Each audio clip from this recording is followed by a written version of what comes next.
তো আসসালামু আলাইকুম বন্ধুরা, আমরা তোমাদের সামনে আবার উপস্থিত হয়েছি এক নতুন চ্যাপ্টার নিয়ে, নতুন চ্যাপ্টার। তো প্রথমে আমি নিজের পরিচয় দিয়ে নিই। আমি রাগিব নূর, বর্তমানে ঢাকা মেডিকেল কলেজের ফাইনাল ইয়ারে আছি, আর তোমাদের সাথে তোমাদের বোটানি ইনস্ট্রাক্টর হিসেবে আছি।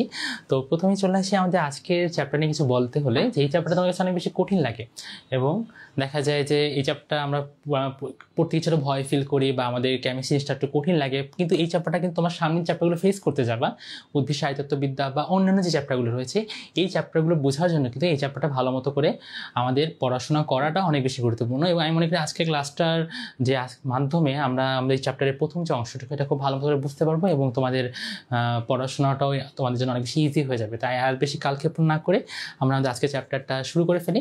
তো দেখো, শুরু হয়েছে আমাদের কোষ রসায়ন চ্যাপ্টারটি। কোষ রসায়ন, তাই না? একটু কঠিন নাম লাগছে, বাট একটু পরে তোমাদের জন্য অনেক বেশি সহজ হয়ে যাবে।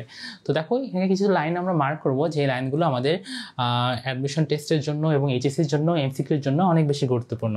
প্রথম যে লাইনটা হলো সেটা হলো যে দেহের পোটোপ্লাজমে শতকরা 60 থেকে 90% পানি। ঠিক আছে, এটা খুবই ইম্পর্টেন্ট একটা লাইন, খুবই ভালো মনে রাখতে হবে। অনেকগুলো জায়গায় এখানে 70 থেকে 90% দেওয়া আছে, বাট কখনোই দেখবা না পরীক্ষায় দেখবা অপশনসগুলো অনেক গ্যাপ দিয়ে থাকবে। 10 থেকে 20, 30 থেকে 40, 50 থেকে 60, 60 থেকে 90, তো বা 70 থেকে 90। সো তুমি ইজিলি অপশনগুলো দেখলে বুঝতে পারবা যে তোমার কোন অ্যান্সারটা কারেক্ট, এবং তোমাদের মধ্যে আমার মনে করি কোনো ধরনের কন্ট্রাডিকশন তৈরি হবে না বা কনফিউশন তৈরি হবে না। ঠিক আছে, আর একটা পরের লাইনটা ইম্পর্টেন্ট, যে উদ্ভিদের কঠিন বস্তু আছে কতটি? 17টি মৌল রয়েছে। ঠিক আছে, কতটি মৌল রয়েছে? 17টি মৌল। এই 17টি মৌলকে আবার 2 ভাগে ভাগ করা যায়। ঠিক আছে, এই 17টি মৌলকে 2 ভাগে ভাগ করা যায়। 2 ভাগে ভাগ করা যায় কীভাবে? এই কিছু কিছু মৌল রয়েছে, যেই মৌলগুলো আমাদের যে উদ্ভিদ যেগুলো রয়েছে সেখানে দৈনন্দিন 100 মিলিগ্রামের চেয়ে বেশি লাগে। কিছু কিছু মৌল রয়েছে যেগুলোকে উদ্ভিদে প্রতিদিন 100 মিলিগ্রামের চেয়ে বেশি লাগে। যেহেতু বেশি লাগে, তার মানে এগুলো অনেক বেশি গুরুত্বপূর্ণ, বেশি পরিমাণে লাগে, এই জন্য এদেরকে বলা হয় ম্যাক্রো নিউট্রিয়েন্ট। কি বলা হয়? Macronutrient. ঠিক আছে, আর যেগুলো 100 মিলিগ্রামের চেয়ে কম লাগে তাদেরকে আমরা বলি হলো মাইক্রো নিউট্রিয়েন্ট। তাদেরকে আমরা কি বলি? Micro nutrient. ঠিক আছে, তাহলে এই ম্যাক্রো নিউট্রিয়েন্ট যেটা হলো 100 মিলিগ্রামের চেয়ে বেশি লাগে, তাদেরকে মনে রাখার আমাদের একটা সূত্র আছে। ঠিক আছে, কীভাবে মনে রাখতে পারি আমরা? এইভাবে, MGK cafe for nice chops. তার মানে MGK একটা ক্যাফের নাম যেখানে অনেক ভালো ভালো চপস পাওয়া যায়। ঠিক আছে, MGK cafe for nice chops. আমরা দেখো খুব সুন্দর করে মনে রাখতে পারি। MGতে হলো ম্যাগনেসিয়াম, Kতে হলো পটাশিয়াম, ক্যাফেতে হলো ক্যালসিয়াম। ঠিক আছে, অন্যান্য বইয়ে দেখবা যে ক্যালসিয়ামে আর Feতে ফেরাম দেওয়া আছে, বা তোমাদের আবুল হাসান স্যারের বইটা তোমরা যদি ফলো করো তাহলে সেখানে দেখবা উদ্ভিদ শারীরতত্ত্ববিদ্যা চ্যাপ্টারটায় আয়রনকে ম্যাক্রোনিউট্রিয়েন্টের মাঝখানে না ফেলে মাইক্রোনিউট্রিয়েন্টের মাঝখানে ফেলা হয়েছে। তাই আমরা স্যারের বইটাকেই ফলো করব। ক্যাফেতে শুধু ক্যালসিয়াম, আয়রনকে আমরা লিখবো না, আয়রন হলো মাইক্রোনিউট্রিয়েন্ট। ফরতে কিছু নাই, নাইসতে হলো নাইট্রোজেন, নাইসতে হলো নাইট্রোজেন। আর চপসতে হলো দেখো, সিতে কার্বন, এইচতে হাইড্রোজেন, ওতে অক্সিজেন, পিতে হলো ফসফরাস এবং এসতে হলো সালফার। তাহলে হলো দেখো এই কয়েকটা মৌল, যেই মৌলগুলো ম্যাক্রোনিউট্রিয়েন্ট উদ্ভিদের, এগুলোকে 100 মিলিগ্রামের চেয়ে বেশি পরিমাণে লাগে। আর মাইক্রোনিউট্রিয়েন্টগুলো দেখো আমরা কীভাবে মনে রাখতে পারি? আমরা অ্যাটমিক নাম্বার দিয়ে মনে রাখতে পারি। এটা আমরা একটা ছড়ার মতো মনে রাখতে পারি। কীভাবে? 5, 17, 25, 5, 17, 25, 5, 17, 25, 29, 30, 42। তো দেখো, তোমরা যদি একটু নিজেরা ছড়ার মতো করে কয়েকবার পড়ো তোমাদের এটা মুখস্থ হয়ে যাবে। 5, 17, 25, 29, 30, 42, 5, 17, 25, 29, 30, 42। ঠিক আছে, তো নর্মালি আমাদের 1 থেকে 30 পর্যন্ত সবগুলো অ্যাটমিক নাম্বার মনে থাকে। তাহলে দেখো 5তে কি দাঁড়াচ্ছে? 5তে হচ্ছে বোরন, তাই না? 17তে হলো কি? 17 হলো ক্লোরিন। 25তে হলো কি? 25তে হলো ম্যাঙ্গানিজ। 29তে কি? 29তে হলো কপার। ঠিক আছে, 30তে কি? 30তে হলো জিঙ্ক। আর 42 কি? 42টা একটু মনে রাখা তোমার জন্য কঠিন লাগতে পারে, বাট আমি বলে দিই, 42টা হলো মলিবডেনাম। তাহলে দেখো 5, 17, 25, 29, 30, 42। ওকে, তাহলে এরই মাধ্যমে আমরা এই মাইক্রোনিউট্রিয়েন্ট এবং মাইক্রোনিউট্রিয়েন্টগুলো ভালো মতো করে মনে রাখতে পারি। আচ্ছা, চলে আসি আমাদের পরের পার্টটুকুতে। দেখো, তাহলে এই লাইনগুলো তোমার জন্য অনেক বেশি ইম্পর্টেন্ট, এবং এখানে আরও কিছু কিছু লাইন রয়েছে যে লাইনগুলো দেখো যে ইম্পর্টেন্ট। সেটা হলো জীবনে অত্যাবশ্যকীয় এলিমেন্ট হলো 92টি। জীবনে অত্যাবশ্যকীয় এলিমেন্ট কি?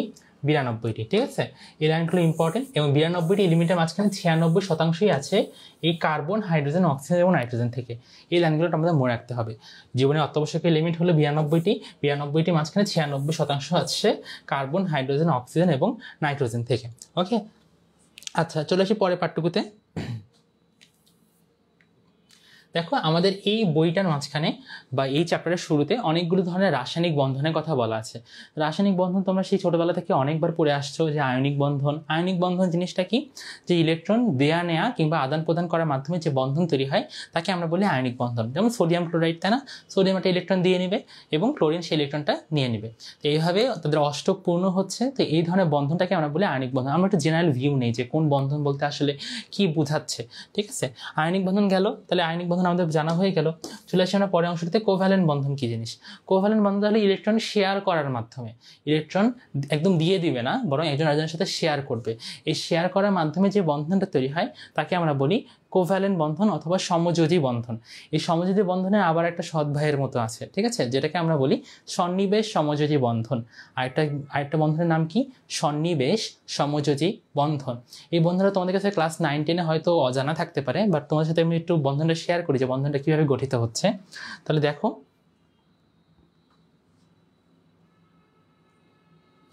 যে এগুলো আমরা মুছে ফেলি। দেখো সন্নিবেশ সমযোজী বন্ধনটা কিভাবে গঠিত হয়। তোমরা সবাই জানো যে HCl এটা একটা অ্যাসিড, তাই না? HCl এটা কিন্তু একটা অ্যাসিড। তো দেখো তো HCl এটা কিন্তু এক ধরনের সমযোজী বন্ধন, তাই না? এখানে হাইড্রোজেন একটা ইলেকট্রন শেয়ার করেছে, ক্লোরিন তার ইলেকট্রন শেয়ার করেছে। এই দুই ইলেকট্রন শেয়ার করার মাধ্যমে তাদের অষ্টক এবং দ্বিত্বক এটা পূর্ণ হয়ে গিয়েছে।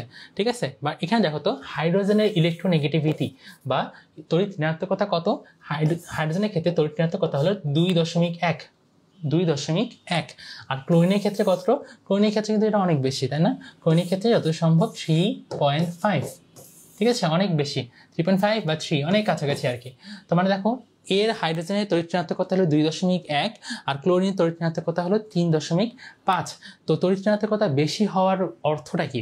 তড়িৎ ঋণাত্মকতা বেশি হওয়ার অর্থ হলো সমযোজী বন্ধন তৈরি করার সময় এই আদান প্রদানকৃত যে ইলেকট্রন রয়েছে এই ইলেকট্রনটাকে নিজের দিকে টেনে নেওয়ার ক্ষমতা।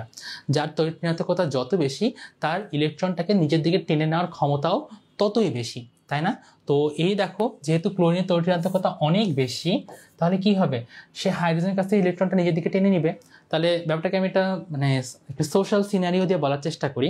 মনে করো আমি একজন মানুষ, আমি একটা ব্যবসা করতে চাচ্ছি, আমার কিছু প্রিন্সিপাল বা মূলধন আছে, এই মূলধন আছে, এবং আরেকজন মানুষের ব্যবসা করতে চায়, তাদের যে মূলধন আছে এই দুই মূলধনকে এক করে আমি একটা ব্যবসা করতে যাচ্ছি। ঠিক আছে, তো মনে করো আমি হলাম সমাজে খুবই চুনোপুটি টাইপ মানুষ, আমার খুব একটা বেশি পাওয়ার টাওয়ার নাই, ঠিক আছে, বাট আরেকজন মানুষ মনে করো অনেক বেশি ক্ষমতাধর, তার অনেক পাওয়ার, তার অনেক ধরনের দলবল বেশি। তো আমি 100 টাকা দিলাম, সে আরেক 100 টাকা দিল, এই 200 টাকা মিলে একটা ব্যবসা শুরু করলাম আমরা, মনে করো তোমরা। তো কি হবে? আমি তো সমাজের চুনোপুটি মানুষ, তাই না? তাহলে কি হবে? আমার যে 100 টাকা, ওই মানুষটা যেহেতু ক্ষমতাধর, সে কি করবে?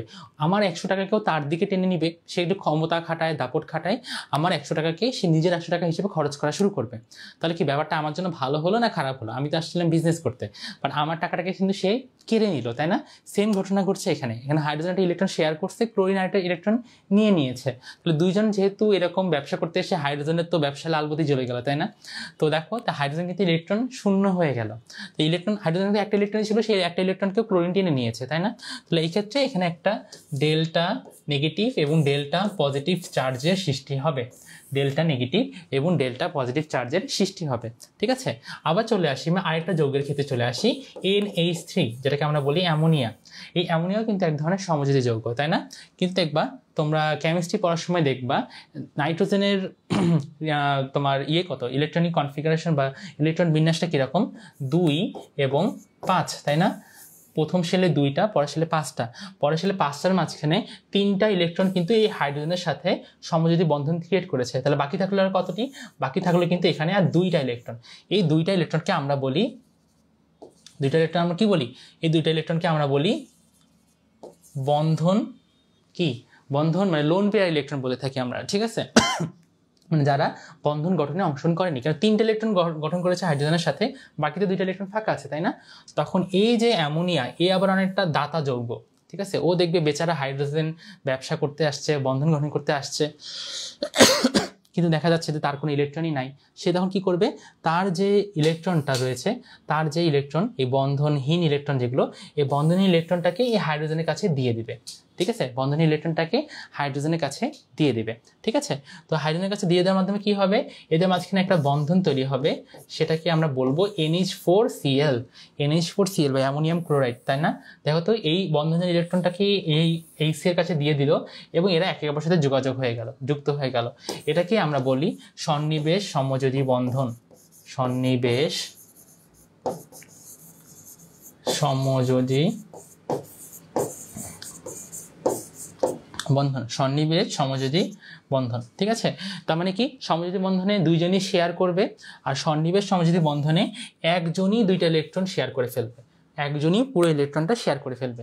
এটাকেই আমরা বলি সন্নিবেশ সমযোজী বন্ধন। তাহলে তোমরা এটা ক্লিয়ার হয়ে গিয়েছো? আচ্ছা, চলে আসি আমরা পরের পার্টটুকুতে। তাহলে দেখো, এখানে এরকম বন্ধনের কথা আরও অনেক বলা আছে, তো এগুলো তোমরা পারবা আমার মনে হয়, যে কোনটা কী ধরনের বন্ধন। চলে আসি হাইড্রোজেন বন্ধনটা কী জিনিস। হাইড্রোজেন বন্ধনটা হলো, দেখো কী রকমের বন্ধন। এই বন্ধনটা হলো হাইড্রোজেনের সাথে কিছু অতি তড়িৎ ঋণাত্মক মৌলের মধ্যে যে বন্ধনটা তৈরি হয় তাকে আমরা বলি হাইড্রোজেন বন্ধন। এটা একটা উত্তম উদাহরণ হলো পানি, তাই না? পানি, এই পানির মাঝখানে কিন্তু এই বন্ধনটা অনেক বেশি পরিমাণে দেখতে পাওয়া যায়। ওকে, তাহলে এখন দেখো, হাইড্রোজেনের সাথে কার বন্ধন তৈরি হবে? নফ, NOF। তারপরে নাইট্রোজেন, অক্সিজেন এবং ফ্লোরিন। নফ, হাইড্রোজেনের সাথে নাইট্রোজেন, অক্সিজেন এবং ফ্লোরিন, এর যে বন্ধনটা তৈরি হবে, এই বন্ধনটাকে আমরা বলি হাইড্রোজেন বন্ধন। পানির মধ্যে কিন্তু H2O না, পানির মধ্যে কিন্তু এই হাইড্রোজেন বন্ডটা দেখতে পাওয়া যায়। তোমরা কি সবাই জানো যে পানির বয়েলিং পয়েন্ট কত, বা পানির স্ফুটনাঙ্ক কত? পানির স্ফুটনাঙ্ক কিন্তু 100 ডিগ্রি সেলসিয়াস, তাই না? এই 100 ডিগ্রি সেলসিয়াস যে হয়েছে, এটার পিছনে দায়ী কিন্তু এই হাইড্রোজেন বন্ধন। এই হাইড্রোজেন বন্ধন যদি পানির মধ্যে না থাকতো, শুধু যদি সমযোজী বন্ধন থাকতো, তাহলে পানির কিন্তু স্ফুটনাঙ্ক 100 ডিগ্রি সেলসিয়াস না হয়ে 200 ডিগ্রি সেলসিয়াস কমে গিয়ে -100 ডিগ্রি সেলসিয়াস হয়ে যেত। তখন কিন্তু পানি সবসময় কি অবস্থায় থাকতো? বাষ্প অবস্থায় থাকতো। ঠিক আছে, তখন তোমরা বুঝতেই পারছো যে আমাদের বেঁচে থাকার জন্য পানি অনেক বেশি গুরুত্বপূর্ণ, এবং পানিকে তরল রাখার জন্য এই হাইড্রোজেন বন্ধন অনেক বেশি গুরুত্বপূর্ণ। কারণ হাইড্রোজেন বন্ধন যদি না থাকতো, পানির স্ফুটনাঙ্ক 100 ডিগ্রি সেলসিয়াস না হয়ে 200 ডিগ্রি সেলসিয়াস কমে গিয়ে -100 ডিগ্রি সেলসিয়াস হয়ে যেত। তাহলে ভাবো, তাহলে পানি সবসময় কি অবস্থায় থাকতো? বাষ্প অবস্থায় থাকতো না? তো তাহলে বুঝতেই পারছো যে হাইড্রোজেন বন্ধনটা অনেক বেশি গুরুত্বপূর্ণ, এবং তোমরা সামনে আরও এই বন্ধনটা নিয়ে অনেক কিছু জানতে পারবা। চলে আসি আমরা পরের বন্ধনটাতে, সেটা হলো পেপটাইড বন্ধন। পেপটাইড বন্ধন মানে কি, এগুলো আমরা পরবর্তীতে আবারও পড়বো এই চ্যাপ্টারের শেষে। তো মানে চ্যাপ্টারের টপিকগুলো পড়ার সময় তাও আমরা একটু জেনারেল মানে ধারণা নিয়ে যাই। পেপটাইড বন্ধন হলো দুইটা অ্যামাইনো অ্যাসিডের মাঝখানে যে বন্ধনটা তৈরি হয় তাকে আমরা বলি পেপটাইড বন্ধন। দুইটা অ্যামাইনো অ্যাসিডের মাঝখানে যে বন্ধনটি তৈরি হয় সেটাকে আমরা বলি পেপটাইড বন্ধন। এই বন্ধনটা কেন বেশি গুরুত্বপূর্ণ? কেন আমাদের বেঁচে থাকার জন্য প্রোটিন অনেক বেশি গুরুত্বপূর্ণ। প্রোটিনে আমাদের বডির ম্যাক্সিমাম পোর্শনটাকে তৈরি করে রাখছে, তাই না? তো এই প্রোটিন কিন্তু এক ধরনের পলিমার। এই পলিমারটার মনোমারকে অ্যামাইনো অ্যাসিড, এবং এই অ্যামাইনো অ্যাসিডগুলো এই পেপটাইড বন্ধনের মাধ্যমেই একে অপরের সাথে যুক্ত হয়ে এই প্রোটিনটা তৈরি করছে। তো তোমরা বুঝতেই পারছো এই পেপটাইড বন্ধনটা অনেক বেশি গুরুত্বপূর্ণ। চলে আসি পরটাতে গ্লাইকোসাইডিক বন্ধন। গ্লাইকো শব্দ অর্থ গ্লুকোজ, তাই না? গ্লাইকো শব্দ অর্থ গ্লুকোজ অথবা চিনি। তো এই গ্লুকোজ একসাথে বন্ধন তৈরি করে যে বড় বড় কার্বোহাইড্রেটগুলো তৈরি করে, সেটাকে আমরা বলি গ্লাইকোসাইডিক বন্ধন। এগুলো নিয়ে আমরা পরবর্তীতে আরও বেশি ডিটেলসে আলোচনা করব। তারপরে দেখো, অনেকগুলো জৈব অণুর নাম দেওয়া আছে, এগুলো তোমাদের খুব একটা বেশি গুরুত্বপূর্ণ না। অনেকগুলো ফাংশনাল গ্রুপের নাম দেওয়া আছে। তোমরা যেহেতু 26 ব্যাচ, তোমরা অর্গানিক কেমিস্ট্রি খুব একটা হয়তো পড়া শুরু করোনি, বাট তোমরা যখন অর্গানিক কেমিস্ট্রির পার্টগুলো তোমরা পড়া শুরু করবা, তোমাদের কাছে আরও অনেক কিছু চিনতে পারবা। যেমন আমি দেখে নেই যে এই OH যদি থাকে, কোনো একটা জৈব যৌগের শেষে যদি OH থাকে, এটাকে আমরা বলি অ্যালকোহল। ঠিক আছে, কোনো একটা শেষে যখন CHO থাকবে, CHO, তখন এটাকে আমরা বলি হলো অ্যাসিটালডিহাইড। ঠিক আছে, তারপরে আমরা যদি কোনো একটা যৌগের শেষে যেমন এইভাবে যদি থাকে, ঠিক আছে, এটাকে আমরা বলবো হলো কিটোন যৌগ। ওকে, তো এই অ্যালডিহাইড এবং কিটোন, এটা হলো অ্যালডিহাইড এবং আরেকটা হলো কিটোন।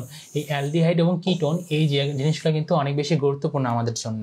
তারপর যে সময় কার্বক্সিল মানে হলো এই যে এটা COOH। তোমরা একটা অ্যাসিডের নাম শুনে আমরা ছোটবেলায় খুব মজা নিতাম, তাই না? অ্যাসিডের নাম ছিল এইরকম, হুক কু। এই যে এই অ্যাসিডটা হুক্কু মানে ডাইকার্বক্সিলিক অ্যাসিড, এটা আরেকটা নাম হলো অক্সালিক অ্যাসিড। তো দেখো এই কোনো একটা জৈব যৌগের শেষে যদি COOH থাকে, কার্বক্সিল থাকে, এটাকে আমরা বলবো অ্যাসিড। ঠিক আছে, আমরা একটু নিচে চলে আসি। তো দেখো আরও রয়েছে এই যে অ্যামিনো অ্যাসিড মানে কি, যে অ্যামিনো গ্রুপ মানে হলো কোনো একটা জৈব যৌগের শেষে যখন NH2 এটা যখন থাকে তখন এটাকে আমরা বলবো অ্যামাইনো অ্যাসিড। ঠিক আছে, আবার যদি ফসফেট থাকে মানে কি, যে এই যে ফসফেট আছে দেখো এখানে, এই ফসফেটটা অনেক বেশি গুরুত্বপূর্ণ হলো নিউক্লিওটাইড, DNA RNA ওই সময় ক্ষেত্রে এই ফসফেট গ্রুপটা অনেক বেশি গুরুত্বপূর্ণ। চলে আসে লাস্ট যেটা সালফার হাইড্রিল, কোনো একটা যৌগের শেষে যখন SH থাকবে তখন এটাকে আমরা বলবো সালফার হাইড্রিল, এটাকে আমরা বলবো সালফার হাইড্রিল। ঠিক আছে, চলে আসে না পরের পৃষ্ঠায়। আমাদের মেইন পড়াশোনা এখন এখান থেকেই শুরু হবে। ঠিক আছে, তো এখন আমরা একটু খুব মনোযোগ দিয়ে এগুলো বোঝার চেষ্টা করব, কেন এগুলো আমাদের পরীক্ষার জন্য অনেক বেশি গুরুত্বপূর্ণ। ঠিক আছে, কার্বোহাইড্রেট শব্দের অর্থ কি? কার্বোহাইড্রেট খুব সহজ কথা, আমি যদি ওয়ার্ডটাকে ভেঙে বলার চেষ্টা করি তাহলে দেখা যাবে এটার অর্থ হলো হাইড্রেটস অফ কার্বন। ওকে, এটা অর্থ কি? Hydrates of carbon. হাইড্রেট মানে কি? পানি না, পানি, হাইড্রোজেন ডাইঅক্সাইড। তো হাইড্রেটস অফ কার্বন শব্দের অর্থ কার্বনের জলায়ন। তাহলে কার্বনের একটা যৌগে যখন আমি জলায়ন করি, হাইড্রেশন করি, তখনই কিন্তু এই কার্বোহাইড্রেটটা তৈরি হয়। এবং খুবই গুরুত্বপূর্ণ একটা কথা যে প্রত্যেকটা কার্বোহাইড্রেটে দুইটা ফাংশনাল গ্রুপ থাকতেই হবে, দুইটার মাঝখানে যে কোনো একটা ফাংশনাল গ্রুপ থাকতেই হবে। সেই ফাংশনাল গ্রুপগুলো কি? CHO এবং কি সি কিটোন। তাহলে কি এই যে অ্যালডিহাইড এবং এই কিটোন, এই দুইটা গ্রুপকে অবশ্যই থাকতে হবে প্রত্যেকটা তোমার কার্বোহাইড্রেটের মাঝখানে, তা না হলে সে কিন্তু একটা কার্বোহাইড্রেট হইতে পারবে না। এবং কার্বোহাইড্রেট হওয়ার পিছনে এবং আরেকটা তোমার কি আরেকটা দরকারি জিনিসপত্র রয়েছে, যেমন আমি দেখার চেষ্টা করি, সেটা হলো যে প্রত্যেকটা কার্বোহাইড্রেট একটা রেশিও মেনটেন করে চলে। সেই রেশিওটা কি? CnH2nOn, CnH2nOn। তাহলে কার্বন যতটা থাকবে তার ডাবল সংখ্যক হাইড্রোজেন থাকবে, তার আবার কার্বন যতগুলো আছে তার সমান সংখ্যক অক্সিজেন থাকবে। আমি একটা উদাহরণ নেই, তোমরা তো এটা সবাই চিনো তাই না? C6H12O6, এটা অর্থ কি? এটা অর্থ হলো কার্বোহাইড্রেট, তাই না?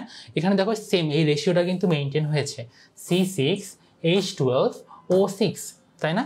তাহলে আমি বললাম প্রত্যেকটা কার্বোহাইড্রেটে অনেকগুলো করে হাইড্রেটস থাকবে, তাহলে অনেকগুলো করে হাইড্রক্সিল মূলক থাকবে, প্লাস একটা CHO থাকতে হবে অথবা একটা কিটোন থাকতে হবে।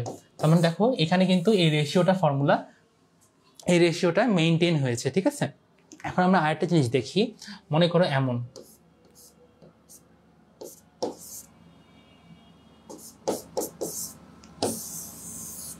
দেখো তো এই জিনিসটার অর্থ কি?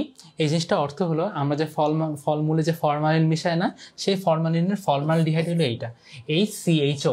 এখানেও দেখো তো কার্বন একটা, হাইড্রোজেন দুইটা, অক্সিজেন একটা, তাই না? কার্বন একটা, হাইড্রোজেন দুইটা, অক্সিজেন একটা। এখানে কিন্তু এই রেশিওটা সমান হয়েছে না, রেশিওটা মিলে গেছে না? কিন্তু এটাকে কি আমরা কার্বোহাইড্রেট বলবো? না, এটাকে আমরা কার্বোহাইড্রেট বলবো না। কেন? আমি কি বলেছিলাম, অনেকগুলো করে হাইড্রক্সিল যৌগ থাকতে হবে। এখানে কি কোনো ধরনের হাইড্রক্সিল যৌগ মূলক আছে? কোনো ধরনের কিন্তু হাইড্রক্সিল মূলক নাই। তাহলে দেখো এর মাঝখানে এই রেশিওটা থাকা সত্ত্বেও এই কিন্তু কোনো ধরনের কার্বোহাইড্রেট না। আরেকটা উদাহরণ দিই, দেখো CH3COOH, এটাকে আমরা কি বলি? ইথানোয়িক অ্যাসিড বলি। ঠিক আছে, এখানে কিন্তু দেখো এটাকে যদি একটু ভাঙিয়ে লেখার চেষ্টা করি, C2H4O2, এখানেও কিন্তু দেখো এই রেশিওটা মিলে গিয়েছে, তাই না? CnH2nOn, এই রেশিওটা কিন্তু এখানে মিলে গিয়েছে। বাট এটাকে কি আমরা কার্বোহাইড্রেট বলবো? এটাকে কিন্তু আমরা কার্বোহাইড্রেট বলবো না। কেন? সেম রিজন, এখানে কোনো ধরনের হাইড্রক্সিল নাই। দেখো কেন হাইড্রক্সিল আছে? এটা কি হাইড্রক্সিল? না, এটা তো কার্বক্সিল যৌগটা, কার্বক্সিল মূলকটা, তাই না? তার মানে এখানে কিন্তু কোনো ধরনের হাইড্রক্সিল মূলক নাই, এখানে আছে কি? কার্বক্সিল মূলক। তো এটাকেই আমরা বলবো হলো এটাও একটা কার্বোহাইড্রেট না। ঠিক আছে, তোমরা আজকে যেটা ক্লিয়ার হইতে পারছো। আমরা আরেকটা জিনিস দেখি, সেটা হলো এই জায়গাটা, মনে করো চিনি, যে আমরা চিনি খাই প্রতিদিন, ঠিক আছে, শরবতে চিনি খাই, চায়ে চিনি খাই, ঠিক আছে, এই চিনিটা আমি লেখার চেষ্টা করি, C12H22O11, এটা কিন্তু চিনির মলিকুলার ফর্মুলা আর কি। ঠিক আছে, কিন্তু দেখো তো এখানে কি CnH2nOn, এই রেশিওটা কি এখানে মানে মিট করছে, মিলছে এখানে? না, মিলে নাই। দেখো C12 হলে H224 হওয়ার কথা, কিন্তু এখানে মিলে নাই। তার মানে দেখো এটা আমি কেন মিলে নাই এটা আমরা একটু পরে আলোচনা করবো, বাট আমরা এখানে জেনে রাখি যে এটা কিন্তু এখানে না মিলে সত্ত্বেও কিন্তু কার্বোহাইড্রেট। ঠিক আছে, এখানে না মেলা সত্ত্বেও কিন্তু এখানে একটা কার্বোহাইড্রেট। তার মানে আমি বুঝতে পারতেছি কার্বোহাইড্রেট হওয়ার জন্য এই রেশিওটা ম্যাক্সিমাম ক্ষেত্রে থাকে, বাট না থাকলে যে কার্বোহাইড্রেট হবে না এমনটা কিন্তু না, আবার থাকলে যে কার্বোহাইড্রেট হবে এমনটাও কিন্তু না। ঠিক আছে, তোমাদের কাছে এই জিনিসটা ক্লিয়ার হওয়া অনেক বেশি গুরুত্বপূর্ণ। চলে আসলে পরে পাঠ্যটুকুতে। তাহলে দেখো এখানে এই তোমাদের বইয়ে এই অংশটাতে এই কথাগুলোই এখানে লিখেছে, তো এই জিনিসগুলো তোমরা একটু ভালো মতো করে আমাদেরকে দেখে নিতে হবে। চলে আসি পরে পাঠ্যটুকুতে। আচ্ছা, তাহলে এখানে আমরা চলে আসি যে এই ইম্পর্টেন্ট জিনিসটা, যে উদ্ভিদের শুকনো ওজনের 50 থেকে 80 ভাগই কার্বোহাইড্রেট থাকে। উদ্ভিদের শুষ্ক ওজনের 50 থেকে 80 ভাগ কার্বোহাইড্রেট থাকে। শুষ্ক ওজনের 50 থেকে 80 ভাগ। শুষ্ক ওজন শব্দটার অর্থ কি? শুষ্ক ওজন শব্দটার অর্থ হলো আমরা শুটকি খাই, তাই না? এখানে কী হয়, একটা মাছ থেকে সব পানি বের করে দেওয়া হয়, পানি বের করে একদম শুটকি করে ফেলা হয়। তা উদ্ভিদকেও যদি এরকম করে শুটকি বানায় ফেলা হতো, ঠিক আছে, সব পানি বের করে দেওয়া হলো, তখন যে ওজনটা আমরা পাবো এটাকে আমরা বলবো শুষ্ক ওজন বা শুকনো ওজন। ওই শুকনো ওজন যদি আমরা দেখি তাহলে দেখবো ওখানে 50 থেকে 80 ভাগই কার্বোহাইড্রেট। এটা কিন্তু খুবই গুরুত্বপূর্ণ একটা এমসিকিউ, ঠিক আছে, আমাদের পরীক্ষার জন্য অনেক বেশি ইম্পর্টেন্ট। আর তারপরে দেখো এখানে আমাদের আর কি কি লাইন আছে, যে উদ্ভিদের প্রধান কার্বোহাইড্রেটের প্রধান উৎস হলো কি? কার্বোহাইড্রেটের প্রধান উৎস হলো এই উদ্ভিদ থেকে আমরা সাধারণত কার্বোহাইড্রেটগুলো পেয়ে থাকি।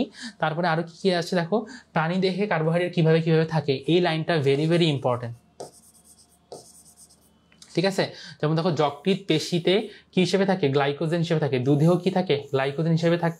যকৃতে থাকে গ্লাইকোজেন হিসেবে, পেশিতে থাকে কি হিসেবে? পেশিতে থাকে হলো ল্যাকটিক অ্যাসিড হিসেবে, তাই না? পেশিতে থাকে হলো ল্যাকটিক অ্যাসিড হিসেবে। আর দুধে থাকে কি হিসেবে? দুধে থাকে হলো ল্যাকটোজেন হিসেবে। ঠিক আছে, তাহলে দেখো যকৃতে থাকে হলো গ্লাইকোজেন হিসেবে, পেশিতে থাকে হলো ল্যাকটিক অ্যাসিড হিসেবে, এবং দুধে থাকে হলো ল্যাকটোজেন হিসেবে, ল্যাকটোজেন। তো এখান থেকে তোমার একটা মজার ঘটনা বলি, তোমরা হয়তো অনেকে রিলেট করতে পারবা। আমরা এখন অনেক বেশি ছুটি কাটাই, তারপর একদিন মনে করে হঠাৎ করে খুব ইচ্ছা হলো যে খেলাধুলা শুরু করি, তাই না? অনেকদিন পর যখন একদিন হঠাৎ করে খেলতে যাই, দেখা যায় যে কি হয়, আমাদের কিছুক্ষণ খেলার পর পায়ের ব্যথা শুরু হয়ে যায়, তাই না? পায়ের ব্যথা শুরু হয়ে যায়। পায়ের ব্যথাটা শুরু হয়ে যাচ্ছে কেন? আমরা খেয়াল করি যে আমাদের যে পা, এই পায়ের যে চলাচল করার জন্য বা পা, তুমি যখন খেলাধুলা করো তখন অনেক বেশি দৌড়ানো স্টার্ট করো, তাই না? অনেক বেশি দৌড়ানো যখন স্টার্ট করো তখন পায়ের কিসের দরকার হয়? অনেক বেশি অক্সিজেনের দরকার হয়। কেন? পা তো একটা জীবিত জিনিস, তাই না? ওর বেঁচে থাকার জন্য, ওর কাজগুলো করার জন্য তো অক্সিজেন দরকার। কিন্তু আমরা যখন অনেক বেশি দৌড়াদৌড়ি করি তখন আমাদের শরীর ওই পায়ের যে পেশিগুলো রয়েছে এই পায়ের পেশিগুলোকে যথাযথ পরিমাণে অক্সিজেন সরবরাহ করতে পারে না। তো আমরা সবাই জানি যে শ্বসন বা রেসপিরেশন এটা দুই রকমের আছে না? তো এই দুই রকম কি কি?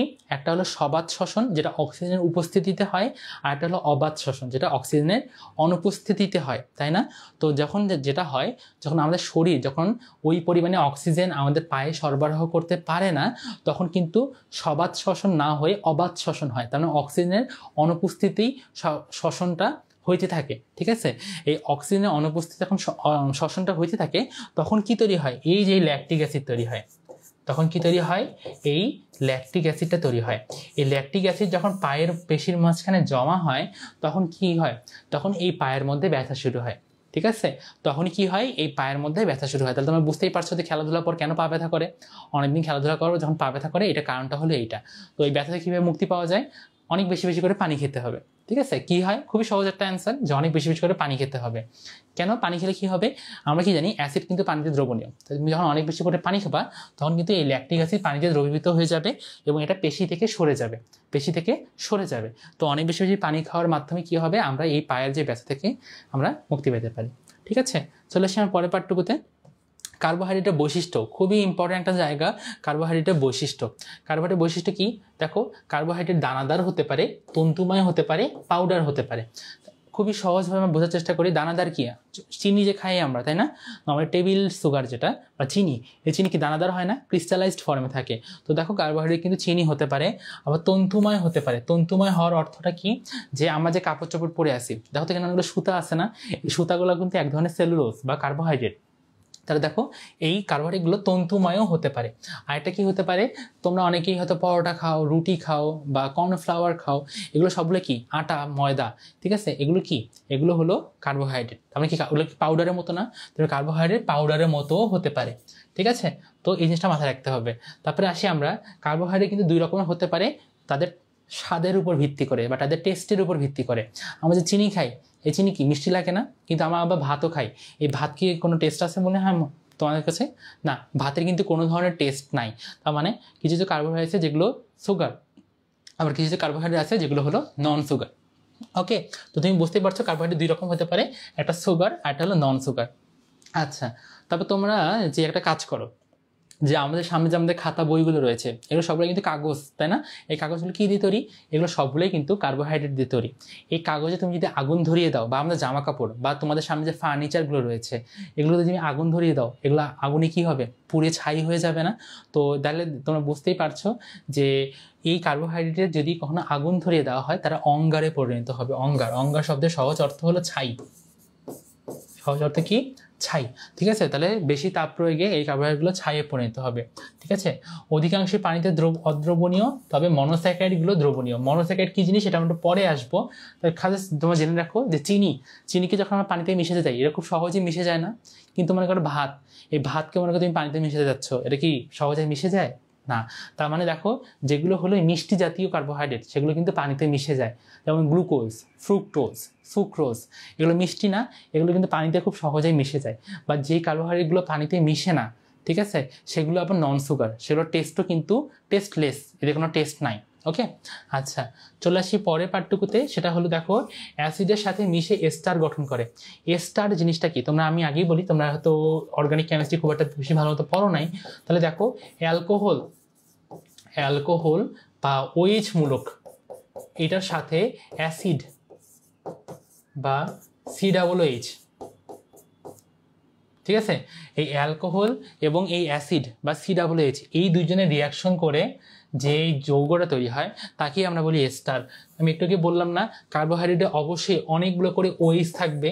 তার মানে কি, কার্বোহাইড্রেটে অলরেডি অনেকগুলো করে অ্যালকোহলের এই OH মূলকটা আগে থেকে আছে। আর অ্যাসিড তো অ্যাসিডই, তাই না, অ্যাসিড আছে। তার মানে দেখো, কার্বোহাইড্রেট যদি অ্যাসিডের সাথে বিক্রিয়া করে, তাহলে কি তৈরি করবে? এই এস্টারটা তৈরি করবে। আই গেস তোমরা এটা ক্লিয়ার হতে পেরেছো যে এস্টার তৈরি করছে। কার্বোহাইড্রেট কীভাবে OH থাকে এটা আমরা একটু পরে ছবির মাধ্যমে দেখব, ঠিক আছে। আর 6 নম্বর পয়েন্টটা হলো দেখো, এরা আলোক সক্রিয় এবং আলোক সমানুতা প্রদর্শন করে। এরা আলোক সক্রিয় এবং আলোক সমানুতা প্রদর্শন করে। এই চ্যাপ্টারটা আসলে অনেক কিছু কেমিস্ট্রি থেকে চলে আসছে, তো তোমরা হয়তো বুঝতে পারো নাই যে আলোক সক্রিয়তা কী জিনিস, আলোক সমানুতা কী জিনিস, ঠিক আছে। এটার উপর ভিত্তি করে কিন্তু কার্বোহাইড্রেটকে দুই ভাগে ভাগ করা হয়। আমরা একটু এটা বোঝার চেষ্টা করি, ঠিক আছে। তাহলে দেখো, আমরা এটা একটা বোঝার চেষ্টা করি।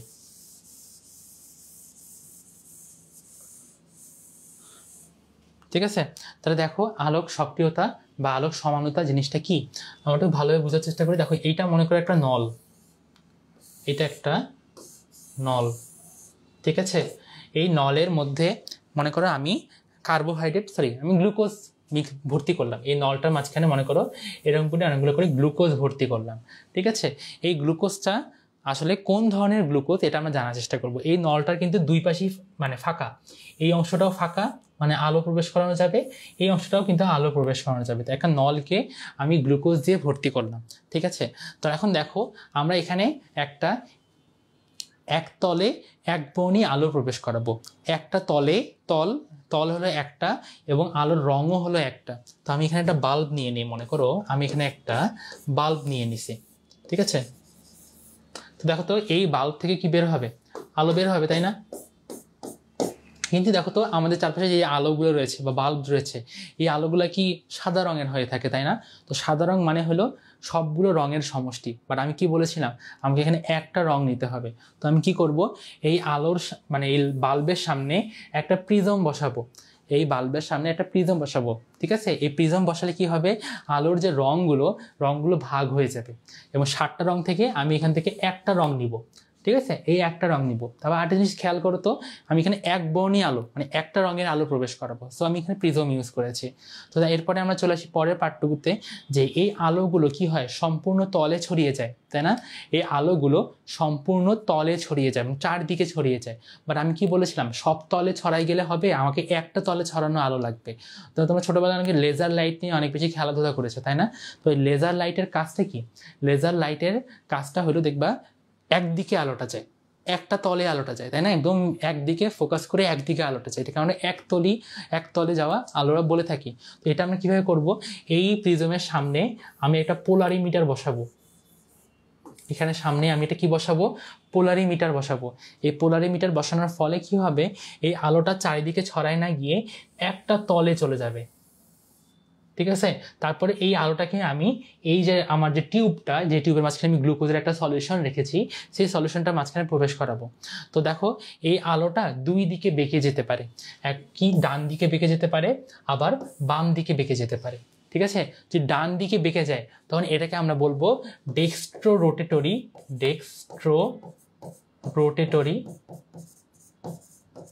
অথবা ডি গ্লুকোজ, ঠিক আছে?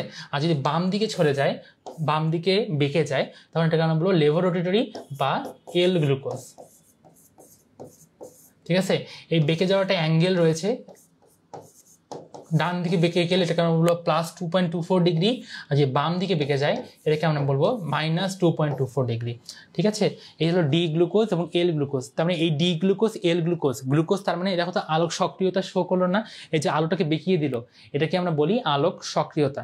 এবং এই ডি গ্লুকোজ এবং এল গ্লুকোজ এদের কি তোমার মানে মলিকিউলার বা আণবিক সংকেতটা কি সেম না, C6H12O6, বাট এদের মাঝখানে কি এই আলোক সক্রিয়তার পার্থক্য রয়েছে, একজন ডান দিকে বাঁকিয়ে দিচ্ছে, একজন বাম দিকে বাঁকিয়ে দিচ্ছে।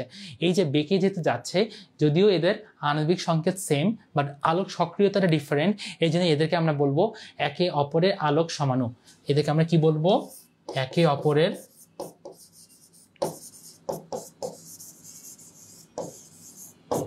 আমরা বলবো একে অপরের আলোক সমাণু, ঠিক আছে? আমার মনে হয় তোমাদের এই কনসেপ্টটা ক্লিয়ার হয়েছে যে কার্বোহাইড্রেট আলোক সক্রিয়তা প্রদর্শন করে এবং আলোক সমানুতাও প্রদর্শন করে। এই ডি গ্লুকোজ, এল গ্লুকোজ একে অপরের আইসোমার, অপটিক্যাল আইসোমার অথবা আলোক সমাণু, ঠিক আছে? আমার মনে হয় তোমরা এই জিনিসটা বুঝতে পেরেছো। চলে আসি পরের পাঠটুকুতে। তাহলে দেখো আমরা এই প্রত্যেকটা পার্টি কিন্তু আসলে ভালো মতো ক্লিয়ার হতে পেরেছি, ঠিক আছে? চলে আসি এবার জীবদেহে কার্বোহাইড্রেটের কাজগুলো কি কি, এগুলো আমরা একটা বোঝার চেষ্টা করি। দেখো তো আমরা যে ভাত খাই, ভাত কেন খাই? ক্ষুধা নিবারণের জন্য, প্লাস আর কি করি, এই ভাত কিন্তু আমাদের শরীরের যে শ্বসন হয়, এই শ্বসনের জ্বালানি হিসেবে কাজ করে, তার মানে শক্তির উৎস হিসেবে কাজ করে, ঠিক আছে? তার মানে দেখো কার্বোহাইড্রেট জীবের শক্তির প্রধান উৎস হিসেবে কাজ করে এবং জারিত হয়ে শক্তি উৎপন্ন করে, ঠিক আছে? আচ্ছা, উদ্ভিদের সাপোর্টিং টিস্যুর গাঠনিক উপাদান হিসেবে কাজ করে। সাপোর্টিং টিস্যু মানে কি, উদ্ভিদের যে কাণ্ড, এটা শক্ত না, তো এটা হলো সেলুলোজ। এটা কি, এটা হলো সেলুলোজ। তাহলে দেখো এই গাঠনিক সাপোর্টিং টিস্যুর গাঠনিক উপাদানটা হিসেবে কাজ করতেছে। আবার কি কাজ করতেছে, কার্বনের স্কেলেটন গঠন করতেছে, ঠিক আছে? কার্বনের স্কেলেটন গঠন করতেছে, এটা তোমরা একটু পরবর্তীতে বুঝতে পারবা। এই 4 নাম্বারটা অনেক বেশি গুরুত্বপূর্ণ। 4 নাম্বারটা অনেক বেশি গুরুত্বপূর্ণ। কেন বেশি গুরুত্বপূর্ণ? কারণ এটা আমাদের মানব শরীরের সাথে যুক্ত। যেগুলো অ্যাডমিশন টেস্টে কোনগুলো বেশি গুরুত্বপূর্ণ, যেগুলো মানব শরীরের সাথে জড়িত, তাকে আমরা বলবো অনেক বেশি গুরুত্বপূর্ণ, ঠিক আছে? ধীরে তোমরা কি কি কমেন্ট করছো?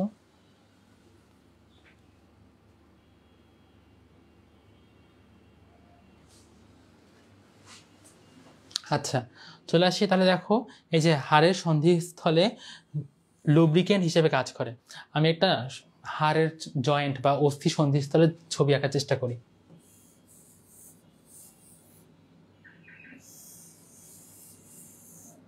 ঠিক আছে, আমার ড্রয়িং খুব একটা ভালো না, ড্রয়িং স্কিল, বাট তাও বুঝতে পারলেই হলো।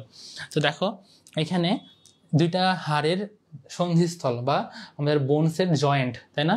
এই জয়েন্টগুলোকে আমরা ধরে নিই এটা একটা সাইনোভিয়াল জয়েন্ট। তার মানে কি, এই জয়েন্টটা খুব ভালো মতো করে চারিপাশে নড়াচড়া করতে পারে।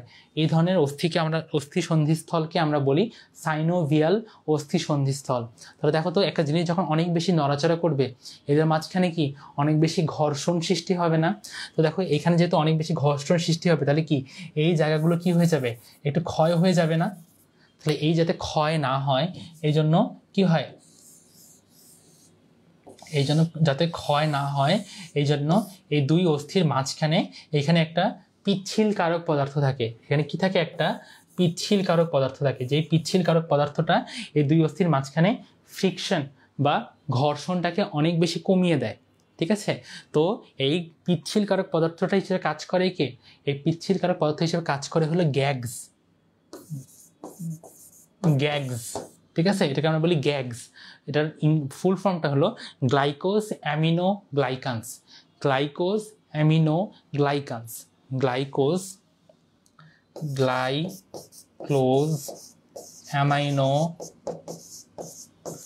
গ্লাইকান্স, গ্লাইকোজ অ্যামিনো গ্লাইকান্স। ঠিক আছে, বা সহজকে আমি যদি মনে রাখতে পারি, তাহলে মনে রাখতে পারি গ্যালাক্টোসামিন, এইভাবে গ্যালাক্টোসামিন। তার মানে গ্লুকোজ এবং অ্যামিনো এই দুটার একটা মিশ্রণ রূপ, যেটাকে এই উদ্ভিদের যে জয়েন্টগুলো আছে না, এই জয়েন্টের মাঝখানে পাওয়া যায়। ঠিক আছে, তোমরা এটা পরবর্তী আবার পড়বা। তাহলে দেখো, হাড়ের সন্ধিস্থলে লুব্রিকেন্ট, এটা বাংলা হলো পিচ্ছিল কারক পদার্থ হিসেবেও কাজ করে। ঠিক আছে, উদ্ভিদের দেহে সঞ্চয় পদার্থ হিসেবে কাজ করে, তাই না? অবশ্যই কাজ করে। উদ্ভিদ কি করে, খাবার দাবার স্টোর করে রাখে, তাই না? এটাকে কিন্তু কার্বোহাইড্রেট এই কাজটা করতেছে। আর দেখো, ক্যালভিন চক্র, ক্রেবস চক্র, তোমরা এগুলো ছোটবেলায় হয়তো পড়ে আসছো, এগুলোতেও এরা অংশগ্রহণ করে, কার্বোহাইড্রেট সক্রিয়ভাবে অংশগ্রহণ করে। তো এই দেখো, এরই মাধ্যমে আমরা জীবদেহের কার্বোহাইড্রেট যে কাজগুলো রয়েছে, এই কাজগুলো সম্পর্কে একটা ভালো ধারণা অর্জন করতে পেরেছি। ঠিক আছে, তো দেখো পরের পার্টটুকুতে আমরা চলে আসি। তো এখানে এরকম অনেক কিছু দেওয়া আছে, এগুলো তোমার বাকিগুলো একটু রিডিং করে নিও। আমার রিডিং পড়লে তোমরা এগুলো খুব ভালো মতো করে বুঝতে পারবা। ঠিক আছে, তো দেখো এই রিডিং পড়লে তোমরা হয়তো এটা খুব ভালো মতো করে বুঝতে পারবা। আচ্ছা, চলে আসি আমরা পরের পার্টটুকুতে। এই যে কার্বোহাইড্রেটের যে শ্রেণী বিভাগ, কার্বোহাইড্রেটের শ্রেণী বিভাগটা, এই কার্বোহাইড্রেট শ্রেণী বিভাগটা জানা অনেক বেশি গুরুত্বপূর্ণ। কেন, দেখো কার্বোহাইড্রেটকে অনেক ভাগে ভাগ করা হয়েছে। যেমন প্রথমেই চলে আসি আমরা কীভাবে ভাগ করা হয়েছে, এই দেখো স্বাদের ভিত্তিতে, মানে সুগার এবং নন সুগার। ঠিক আছে, সুগার এবং নন সুগার। সুগার মানে কোনগুলো, যেগুলো স্বাদে মিষ্টি, পানিতে দ্রবণীয়, তাদেরকে আমরা বলি সুগার। আর নন সুগার মানে কি, যেগুলো হলো স্বাদে কোনো টেস্ট নাই, ওকে, পানিতেও দ্রবণীয় হয় না, পানিতে দ্রবীভূত হয় না, তাদেরকে আমরা বলবো হলো নন সুগার। ঠিক আছে, রাসায়নিক গঠন অণুর ভিত্তিতে আরও অনেকভাবে ভাগ করা হয়েছে, বীজাণু ক্ষমতার ভিত্তিতেও আরও অনেকভাবে ভাগ করা হয়েছে। তো আমরা এখন খেয়াল করে দেখব যে কিভাবে আমরা এদেরকে ভাগ করতে পারি। ঠিক আছে, দেখো এখানে এগুলো লেখা আছে, কোনটা সুগার কোনটা নন সুগার, এটা তোমরা আমার মনে হয় একটু রিডিং পড়লে বুঝে যাবা। এই তোমাকে যে এখানে মাঝখানে যে উদাহরণগুলো দেওয়া আছে, এই উদাহরণগুলো মনে রাখা খুবই জরুরি। গ্লুকোজ, ফ্রুক্টোজ, সুক্রোজ, এগুলো হলো সুগার, তাই না? এগুলো মিষ্টি। নন সুগার কোনগুলো, স্টার্চ, সেলুলোজ এবং গ্লাইকোজেন, এগুলো হলো নন সুগার। ঠিক আছে, এগুলো তুমি একটু ভালোভাবে পড়ে নিবা। চলে আসছি আমরা পরের পার্টটুকুতে, সেটা হলো এই যে রাসায়নিক গঠন অণুর ভিত্তিতে কার্বোহাইড্রেটকে প্রধানত 4 ভাগে ভাগ করা হয়। রাসায়নিক গঠন অণুর ভিত্তিতে কার্বোহাইড্রেটকে প্রধানত 4টা শ্রেণীতে ভাগ করা হয়। কি কি?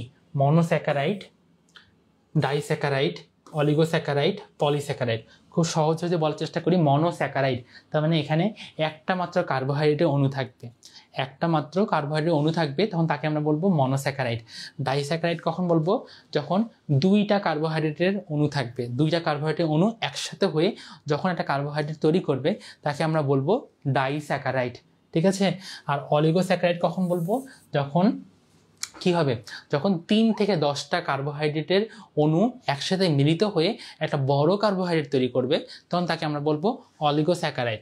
এবং লাস্টলি পলিস্যাকারাইড, এটা মানে কি, যখন 10-এর বেশি, 100, 1000, 2000, 3000, 6000 অনেকগুলো কার্বোহাইড্রেটের অণু একসাথে মিলিত হয়ে আরও বড় একটা কার্বোহাইড্রেট তৈরি করবে, তখন তাকে আমরা বলবো কি, তখন তাকে আমরা বলবো পলিস্যাকারাইড। ঠিক আছে, আমি তোমাদের একটু কমেন্টসগুলো দেখে নিই।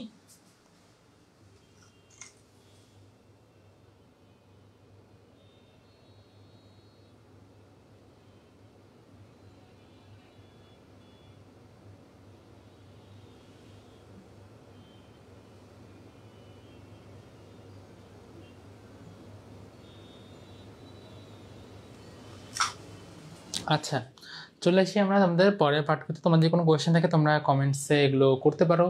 আচ্ছা, চলে আসি আমরা পরের পাঠ্যক্রমে। তাহলে আমি তোমাকে বোঝাতে পেরেছি মনোস্যাকারাইড কী জিনিস, ডাইস্যাকারাইড কী জিনিস, অলিগোস্যাকারাইড কী জিনিস এবং পলিস্যাকারাইড জিনিসটা আসলে কী, এগুলো সম্পর্কে আমরা পরবর্তীতে আরও বিস্তারিত আলোচনা করব। আমরা শুরু করি কি দিয়ে? আমরা শুরু করি মনোস্যাকারাইড দিয়ে। মনোস্যাকারাইড মানে কি? মনো শব্দের অর্থ এক, আর স্যাকারিন শব্দের অর্থ সুগার অথবা কার্বোহাইড্রেট। তার মানে যেই সকল কার্বোহাইড্রেটে শুধুমাত্র একটা মাত্র কার্বোহাইড্রেট অণু থাকে তাদেরকে আমরা বলবো মনোস্যাকারাইড। ঠিক আছে, এই মনোস্যাকারাইডকে আবার তাদের কার্বনের সংখ্যার উপর ভিত্তি করে আরও অনেকভাবে ভাগ করা হয়েছে। ঠিক আছে, কোনো একটা মনোস্যাকারাইডে যদি তিনটা কার্বন থাকে তাকে আমরা বলবো ট্রায়োজ। যদি চারটা থাকে আমরা তাকে বলবো টেট্রোজ। যদি পাঁচটা থাকে তাকে আমরা বলবো পেন্টোজ। যদি ছয়টা থাকে তাকে আমরা বলবো হেক্সোজ। যদি সাতটা থাকে তাকে আমরা বলবো হেপ্টোজ। তাহলে আমরা একটা খেয়াল করে দেখি যে এখানে ওরা আসলে মনোস্যাকারাইডগুলো এই CnH2SnON, একটু আগে যেটা বললাম না, CnH2SnON,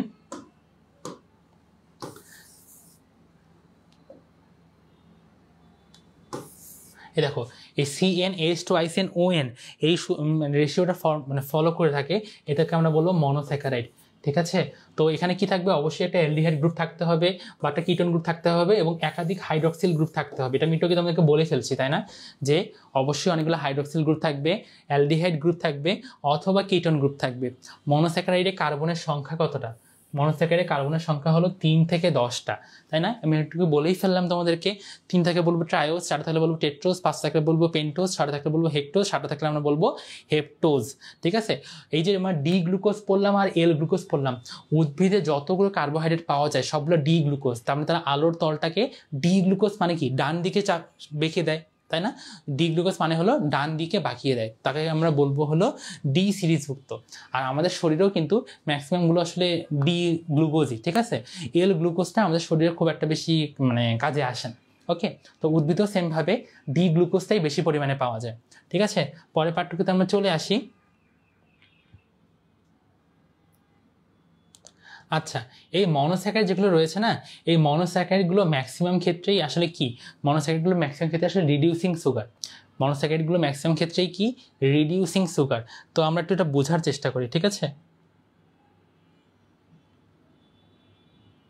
মনোস্যাকারাইডটা ম্যাক্সিমাম ক্ষেত্রে রিডিউসিং সুগার। রিডিউসিং সুগার শব্দটার অর্থ কি? রিডিউসিং সুগার বা সুগার, অথবা এটাকে আমরা বলতে পারি, বাংলায় বলতে পারি বিজারণ শর্করা বা বিজারক শর্করা। ঠিক আছে, এটা একটু ভুল লিখেছি, এটা হবে হলো বিজারক শর্করা। এখন আমাকে বলো তো বাচ্চারা, যে বিজারক শর্করা মানে কি? বিজারক মানে কি? নিজে বিজারিত হবে না অন্যকে বিজারিত করবে? অন্যকে কিন্তু বিজারিত করবে। বিজারক খাদক। ঠিক আছে, খাদক মানে নিজেকে খায় নাকি অন্য কিছু খায়, তাই না? রক্ষক মানে নিজেকে রক্ষা করে নাকি অন্য একজনকে রক্ষা করে। বিজারক মানে কি?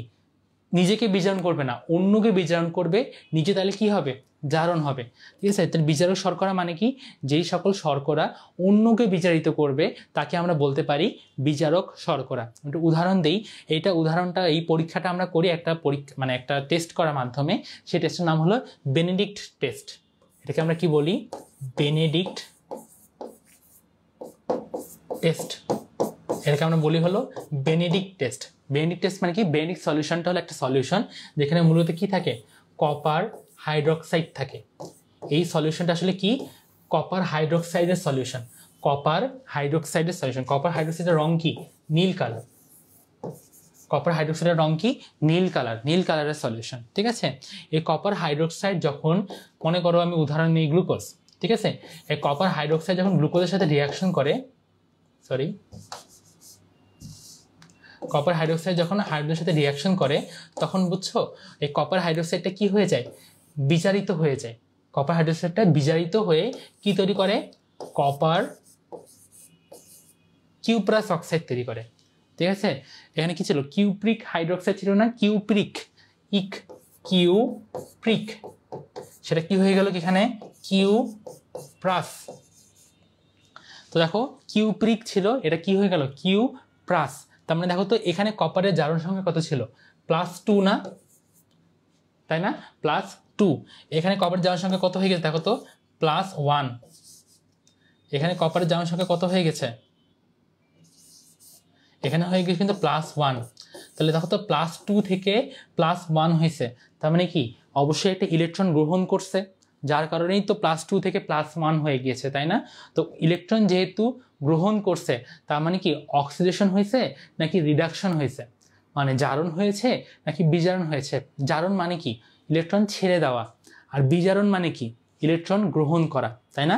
জারণ মানে ইলেকট্রন ছেড়ে দেওয়া, বিজারণ মানে ইলেকট্রন গ্রহণ করা। তাহলে দেখো তো তার অক্সিডেশন নাম্বার বা জারণ সংখ্যা কমে গেছে, +2 ছিল আগে, রিয়াকশনের পর কি হয়ে গেছে, রিয়াকশনের পর +1 হয়ে গেছে, তার মানে জারণ সংখ্যাটা কমে গেছে, তাই না? জারণ সংখ্যা যদি কমে যায় তাহলে কি বিজারণ হয়েছে। তার মানে দেখো তো এইখানে কিউপ্রিক হাইড্রোক্সাইডের বিজারণ হয়েছে, তাহলে বিজারক কে, বিজারক হলো কি এই আমাদের শর্করা। এই জন্য এই যে গ্লুকোজটা C6H12O6 ওকে আমরা কি বলবো, বিজারক শর্করা বলবো। কেন? ও আরেকজনকে বিজারিত করতে পারতেছে, তার মানে কি ও আরেকজনকে বিজারিত করতে পারতেছে, ঠিক আছে? তাহলে দেখো এই বিজারণ ক্ষমতার ভিত্তিতেও এই তোমার কার্বোহাইড্রেটকে 2 ভাগে ভাগ করা হয়, বা মনোস্যাকারাইডকে 2 ভাগে ভাগ করা। মনোস্যাকারাইড তো ম্যাক্সিমাম ক্ষেত্রে আসলে বিজারক হয়ে থাকে, বা কার্বোহাইড্রেটকে 2 ভাগে ভাগ করা হয়। একটা হলো রিডিউসিং সুগার, আর একটা হলো নন রিডিউসিং সুগার।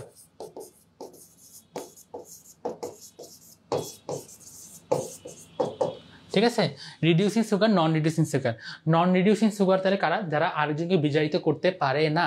উদাহরণ দিই, পলির স্যুট, আমরা এভাবে মনে রাখতে পারি, পলির স্যুট। পলি হলো একটা মেয়ে, মনে করো তার স্যুট। পলিতে হলো পলিস্যাকারাইড, মানে যে সকল কার্বোহাইড্রেটে অনেক বেশি পরিমাণে গ্লুকোজ থাকে, পলিস্যাকারাইড।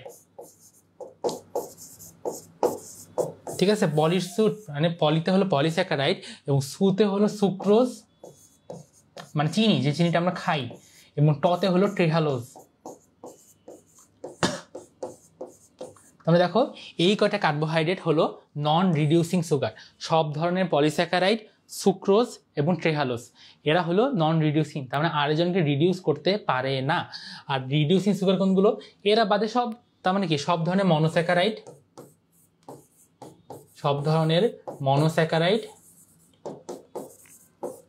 ঠিক আছে, ডাইস্যাকারাইড,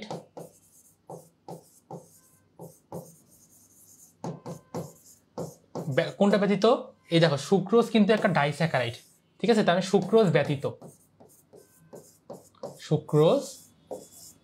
ব্যতীত এবং অলিগোস্যাকারাইড। ঠিক আছে, তাহলে তোমরা বুঝতেই পারছো কার্বোহাইড্রেটের আরেকটা ডিভিশন বা ক্লাসিফিকেশন তোমরা জেনে গেলা, যে রিডিউসিং বা বিজারণ ক্ষমতার ভিত্তিতে কার্বোহাইড্রেট আমাদের 2 প্রকার, রিডিউসিং সুগার আর এটা কি নন রিডিউসিং সুগার।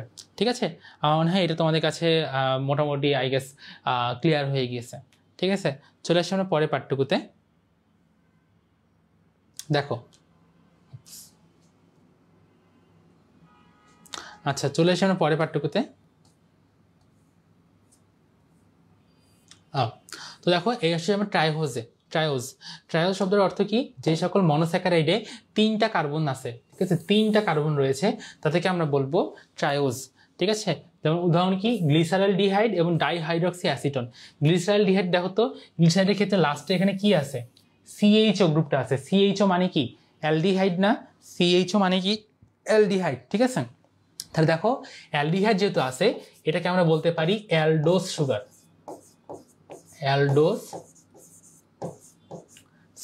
তার মানে কি অ্যালডিহাইড যেহেতু আছে, এটাকে আমরা বলছি অ্যালডোজ সুগার। বাট দেখো তো এই ক্ষেত্রে দেখো তো এখানে CO আছে, তাই না? CO মানে কি কিটোন, তাহলে এটাকে আমরা বলতে পারি কিটোজ সুগার। তো দেখো অ্যালডিহাইড সুগারকে বলতে পারি আমরা অ্যালডোজ সুগার, আর কিটোন যেহেতু আছে এটাকে আমরা বলতে পারি কিটোজ সুগার। অ্যালডিহাইড সুগার আর এটা কি কিটোজ সুগার। ঠিক আছে, তাহলে দেখো গ্লিসারলডিহাইডে যেহেতু অ্যালডিহাইড আছে, এটাকে আমরা বলতে পারি অ্যালডোজ সুগার, আর ডাইহাইড্রক্সি অ্যাসিটোনে আছে কিটোন, এটাকে আমরা বলি কিটোজ সুগার। ঠিক আছে, তাহলে দেখো অ্যালডিহাইড এবং কিটোন যে গ্রুপ রয়েছে, এটাকে আমরা বলতে পারি রিডিউসিং গ্রুপ।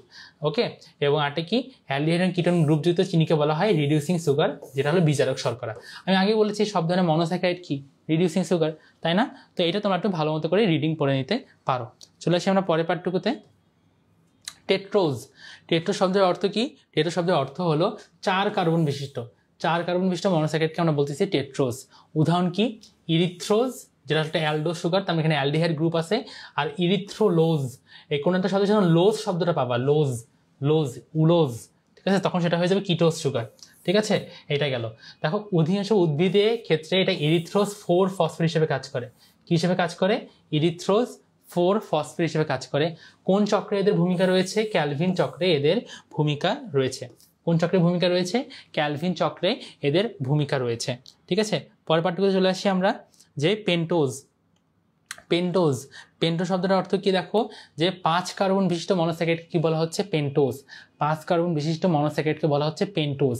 এই পেন্টোজগুলো যে উদাহরণ আছে, এটা মনে একটা সূত্র আমরা অ্যাপ্লাই করতে পারি এরকম করে, যে রাই ও জাই, রাই ও জাই, 2 জন বোন। ঠিক আছে, 2 বোন, রাই ও জাই 2 বোন, এদের একটা ভাই রয়েছে। এই ভাইটা কই থাকে? ভাইটা আরবে থাকে। ভাই কে থাকে? কই থাকে? আরবে থাকে। তাহলে মনে রাখতে পারি আমি এভাবে, রাই ও জাই 2 বোন, এদের এক ভাই আছে, সেই ভাইটা আরবে থাকে। রাইতে হলো দেখো রাইবোজ, রাইতে কি? রাইবোজ। জাইতে কি? জাইলোজ।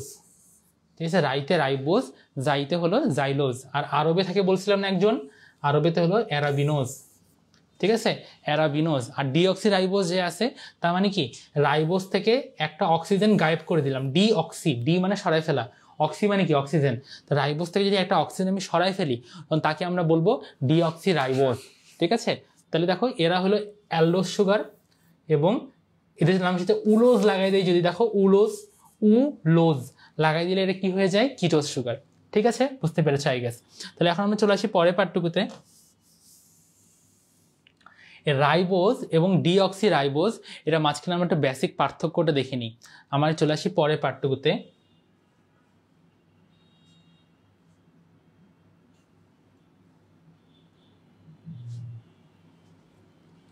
আচ্ছা, চলে আসি আমার রাইবোজ এবং ডিঅক্সি রাইবোজের মাঝখানে পার্থক্য।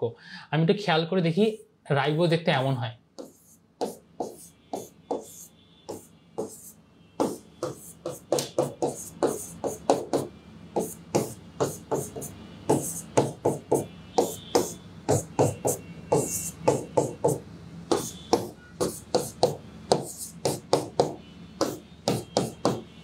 ঠিক আছে, একটা রাইবোজ দেখতে এমন হয়।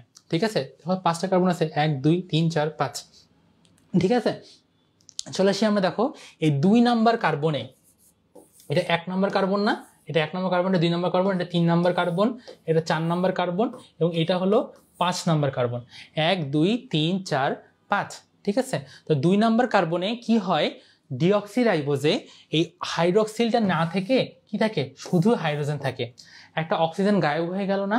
তো দেখো এই জন্য বলা হয় যে 2 নাম্বার কার্বনে যদি হাইড্রক্সিল না থেকে শুধু হাইড্রোজেন থাকে, তখন তাকে আমরা বলি ডিঅক্সি রাইবোজ। তাকে আমরা কি বলি?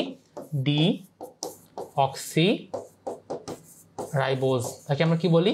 Deoxy ribose. ঠিক আছে, আমার মনে হয় তোমরা এটা বুঝতে পেরেছো যে ডিঅক্সি রাইবোজ শব্দটার অর্থ আসলে কি।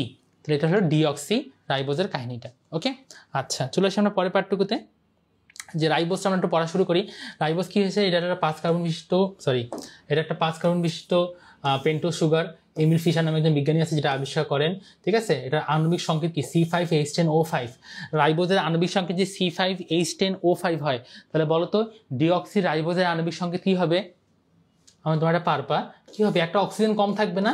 C5H10O4 হবে, C5H10O4 হবে।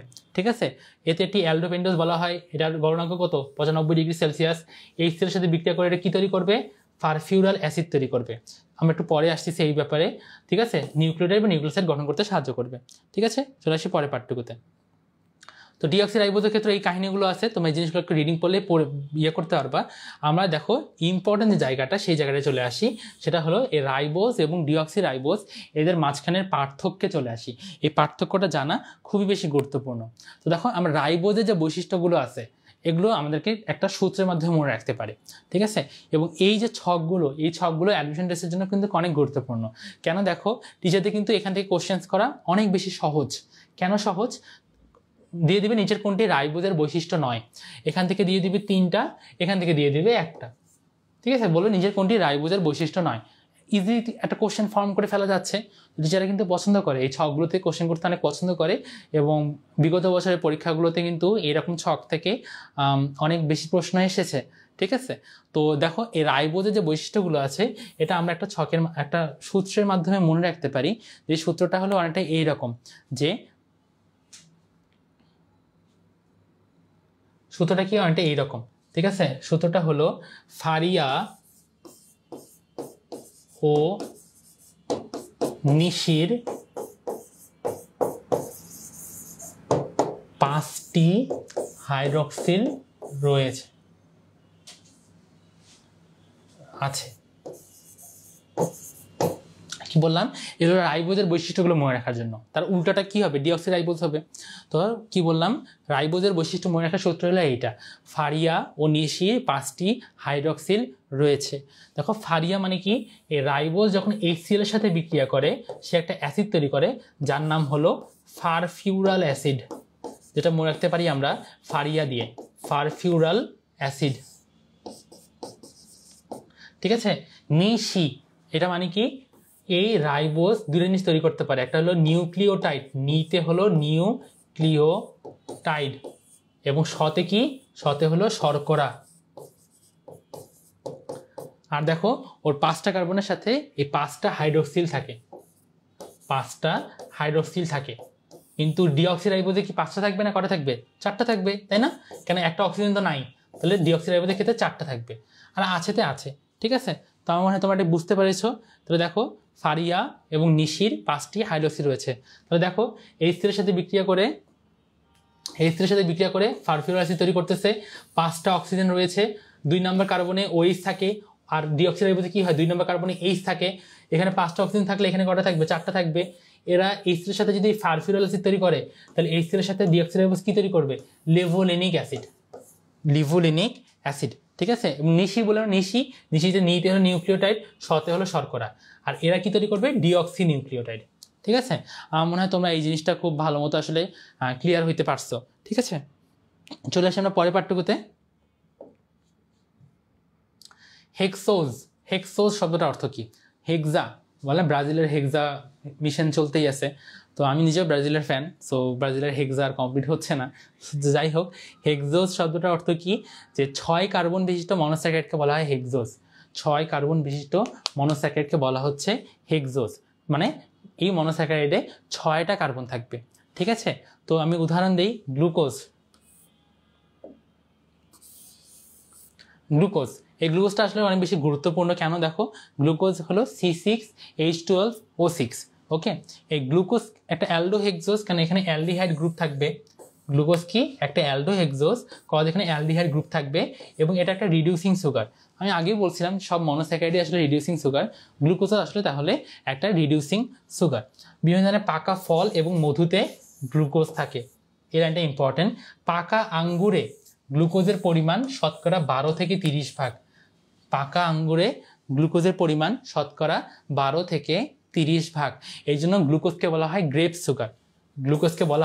সুগার। মনে রাখবো আমরা এইভাবে, গ গ ফ ফ, সরি গ গ, থ্যাংক ইউ, গ গ আর হলো ফ ফ। ঠিক আছে, গ গ ফ ফ। গ গ মানে কি, গ্লুকোজকে বলা হচ্ছে গ্রেপ সুগার, আর ফ ফ মানে ফ্রুক্টোজকে বলা হচ্ছে ফ্রুট সুগার। গ্লুকোজকে বলা হচ্ছে গ্রেপ সুগার, এবং ফ্রুক্টোজকে বলা হচ্ছে কি, ফ্রুট সুগার। ঠিক আছে, তাহলে গ গ ফ ফ এভাবে আমরা মনে রাখতে পারি। এবং এটা কিন্তু খুবই ইম্পর্টেন্ট যে পাকা আঙ্গুরে গ্লুকোজের পরিমাণটা কত, 12 থেকে 30 ভাগ। ঠিক আছে, চলে আসি পরের পাঠটুকুতে। দেখো এই যে গ্লুকোজের ব্যবহারগুলো, এই গ্লুকোজের ব্যবহারগুলো কিন্তু আমাদেরকে খুবই ভালো মতো করে মনে রাখতে হবে। ঠিক আছে, আমি তো যদি একটু মনে রাখার চেষ্টা করি তাহলে আমরা এই জিনিসটা এইভাবে মনে রাখতে পারি, যে মনে রাখতে পারি সকল দিয়ে। কীভাবে মনে রাখতে পারি আমরা, স ক ল। ঠিক আছে, স ক এবং ল। ঠিক আছে, যেমন দেখো এইভাবে মনে রাখতে পারি যে কী কী জিনিসপত্র আছে, কোন ভিটামিনটা তৈরি করতে গ্লুকোজ ব্যবহৃত হয়, ভিটামিন সি। সকল সতে হলো ভিটামিন সি, আর ওই সতেই হলো সরবিটল তৈরি করতে পারে। কি তৈরি করতে পারে, সরবিটল তৈরি করতে পারে। ঠিক আছে, আচ্ছা চলে আসে আমরা পরের পার্টটুকুতে। এই জায়গাটা যে ক্যালসিয়াম গ্লুকোনেট নামে একটা ওষুধ আছে, এই ওষুধটা তৈরি করতেও কিন্তু গ্লুকোজ ব্যবহৃত হয়। ক্যালসিয়াম গ্লুকোনেট এটা তৈরি করতে কিন্তু গ্লুকোজ ব্যবহৃত হয়। ঠিক আছে, তো আমার মনে হয় তোমরা গ্লুকোজের ব্যবহারগুলো একটু ভালোমতো করে মনে রাখতে পারছো। আমরা একটু তোমাদের কমেন্টসগুলো দেখে আবার গ্লুকোজের রিং স্ট্রাকচার এখানে ব্যাক করতেছি। ঠিক আছে,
আচ্ছা চলে আসে পরের পার্টটুকুতে।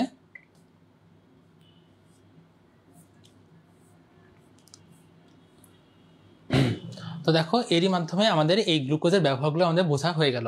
এবার চলে আসি আমরা গ্লুকোজের রিং স্ট্রাকচার জিনিসটা কি।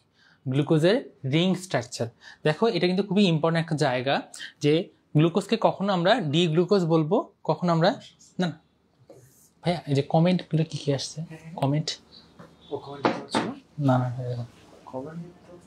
কমেন্ট তো ওরা হচ্ছে যে তোর প্রশংসা করতেছে, ভাই এক ক্রাশ আমাদের এটা সেটা। তোমাদের কোনো কোশ্চেন থাকলে আমি জিনিসগুলো অ্যান্সার কোয়েশ্চেন পড়াশোনার কোয়েশ্চেন তো কম আসছে।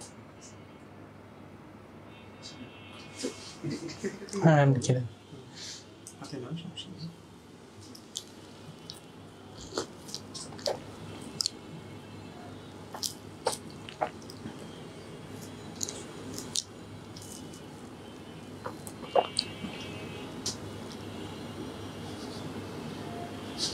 করতে এটাই চলতেছে ভাই। এই যে কমেন্ট দেখো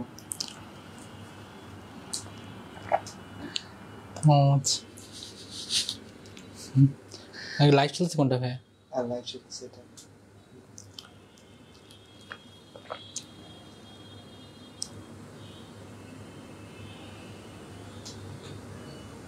কবে ক্লাস হয় না হয় আপনি জানতে চেয়েছে, এটা হয়েছে অবশ্য।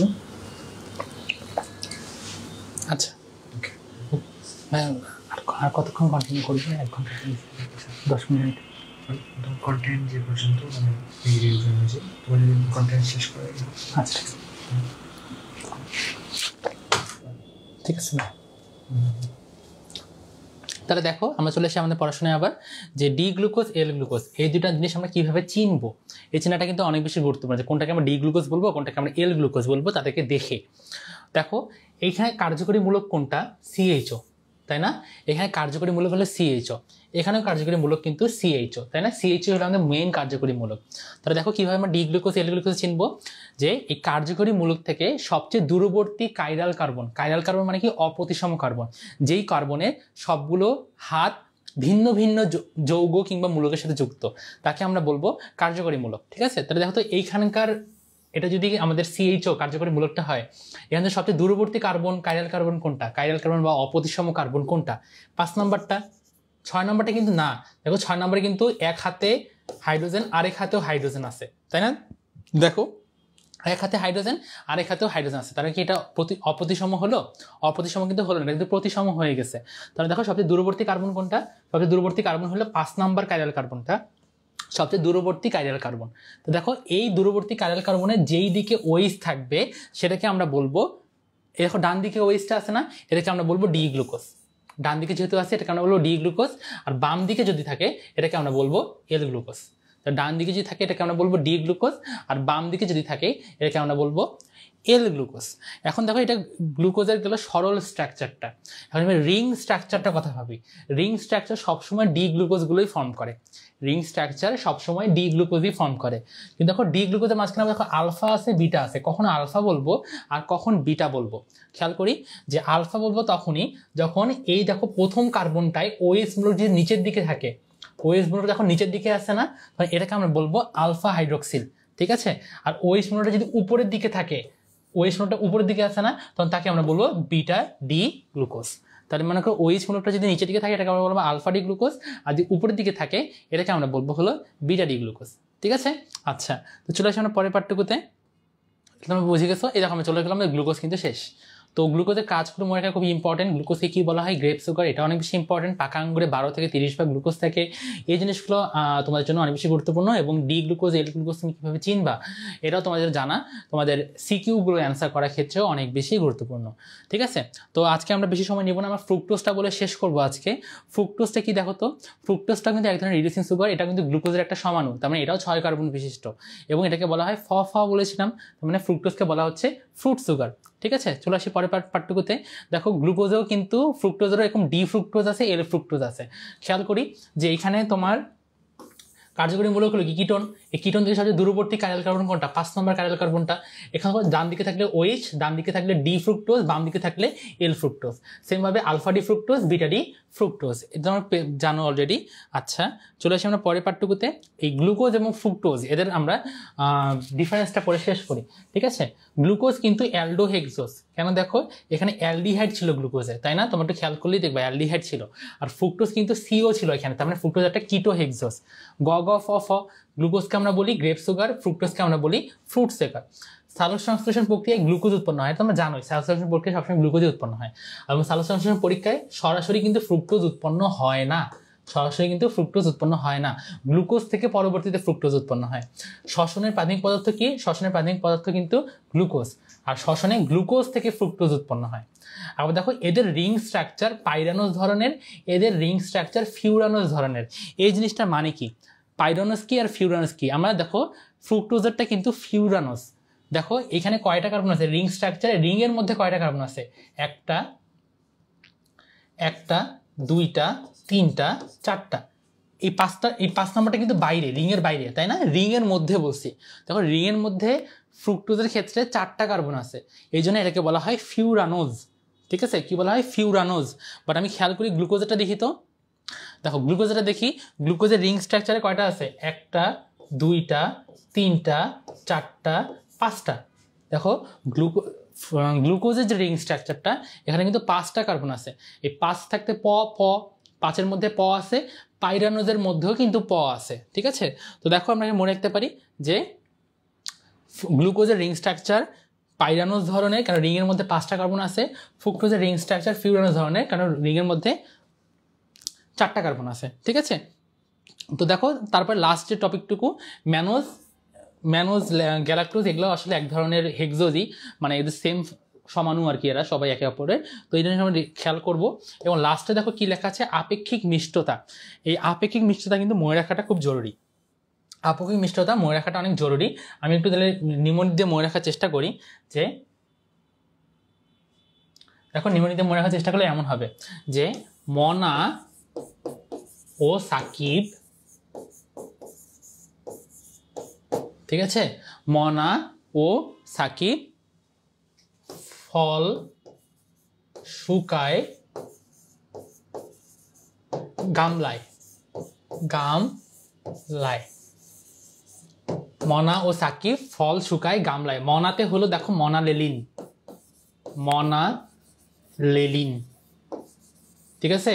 সাকিবতে হলো স্যাকারিন, স্যাকারিন, এটা দন্ত স, ঠিক আছে, স্যাকারিন। ফলতে হলো ফ্রুক্টোজ,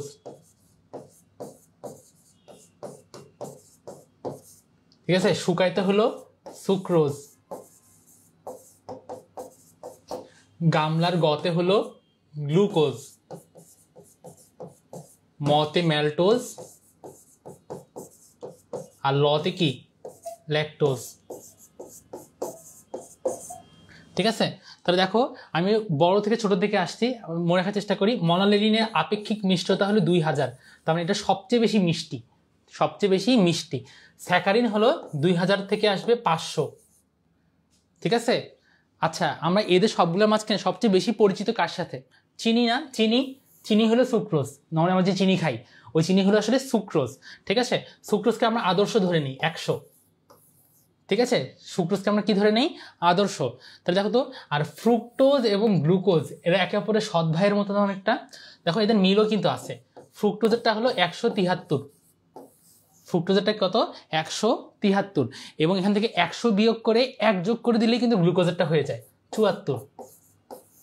দেখো 100 বিয়োগ করে 1 যদি আমি যোগ করে দেই তাহলে হয়ে যাচ্ছে 74, ঠিক আছে। এবং ম্যালটোজ এবং ল্যাকটোজ হলো পিচি পিচি।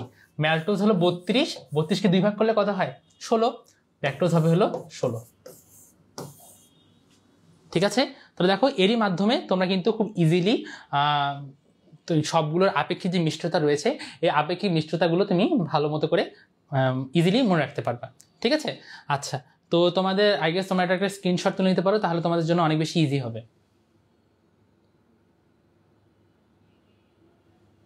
ওকে, পরের পার্টটুকুতে আমরা চলে আসি।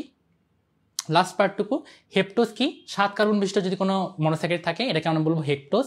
উদাহরণ কি? উদাহরণ হলো সেডো হেপ্টোলোজ। এই যে হেপ্টো আছে কথাটা, তাহলে দেখো সেডো হেপ্টোলোজ, এটা একটা অ্যালডো সুগার, ঠিক আছে। তো আজকের মতো আমরা আমাদের ক্লাসটা এখানে শেষ করে, অনেকক্ষণ আসলে ক্লাসটা হয়ে গিয়েছে, এবং আমরা নেক্সট ক্লাস থেকে এই ডাইস্যাকারাইড থেকে শুরু করবো ইনশাল্লাহ, ঠিক আছে। ডাইস্যাকারাইড থেকে আমাদের নেক্সট পার্টটুকু শুরু করব। তো আজকে আমরা আমাদের ক্লাসটা এখানে শেষ করছি। আমাদের সাথে শুরু থেকে শেষ পর্যন্ত থাকার জন্য তোমাদেরকে অনেক বেশি ধন্যবাদ। তো এই দিয়ে আমরা আমাদের ক্লাসটা এখানে শেষ করছি। ধন্যবাদ সবাইকে।